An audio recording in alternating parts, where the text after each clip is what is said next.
I got family here from around the globe. Here's Jose Flanders. Buenos ding dong dilly dia, senor. And this is Lord Thistlewick Flanders.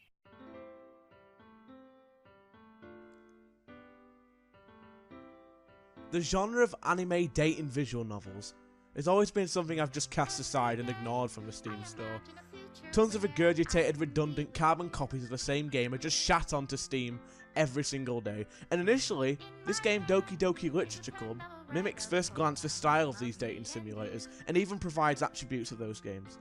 But ultimately, once you scratch the surface, there is a giant, terrifying, interestingly weird, disturbing and mind-blowing experience to endure. If you haven't played this game, or don't want any spoilers, I implore you to stop this video right now and play it. It's free on Steam, so don't worry about the fact you have to pay, even though it's worth a price. It's a slow start, but trust me, you will not regret this. Is everyone gone? Okay. This is a horror game. Everything about it perfectly disguises itself as an anime dating sim.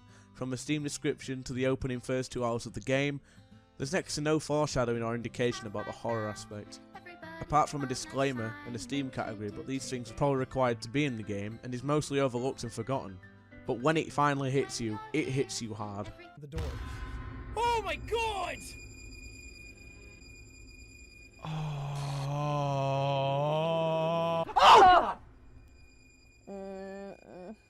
I mean, playing this game blind when it lulls you into a false sense of security must be one of the best and most horrifying experiences in a horror game to date, as you've really got to know and bonded and proclaimed your love to this character just before they're slaughtered in the most blood-curdling way.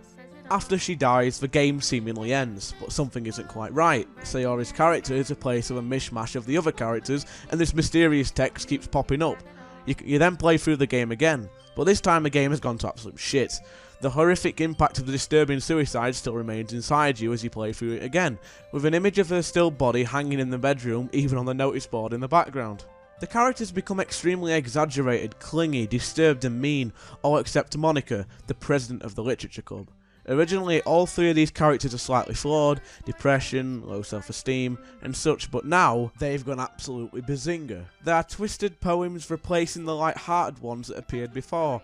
There's blood, people losing their faces, glitches, corrupted text, the graphics become distorted. You can just feel the game melting around you, and there's nothing you can do about it. An argument from the first walkthrough of the game between Yuri and Natsuki breaks out again, but instead of silly classic anime dating simulator topics like cupcakes and breast size, the topics turn disturbingly to self-harm, while the image becomes twisted and unclear. You are brought to that choice of who to side with again, but no matter who you choose, Monika appears over the text and the other characters. This is the first time we witness Monika's power she truly holds. She is the puppet master behind all of this. For example, before you discover Sayori's death, she passively says, "You really left her hanging this morning." You just don't pick it up at first, but when you make the connection later, it is gross and chilling to think about.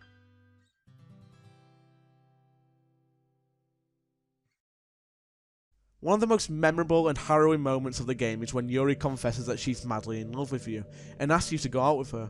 Regardless of your choice you make, she laughs to herself and proceeds to stab herself to death. What terrified me about Yuri's death was how innocent bouncy music played as she pulled the knife out and proceeds to gut herself. After all this, the game restarts, with just you and Monika in the classroom floating through space and time. Just staring into that innocent yet corrupted face of Monika sent a chill down my spine. She begins explaining the story, but she just states that you already know that. She confesses that she has influenced all these horrific events, leading to the death of Sayori, Yuri and Natsuki.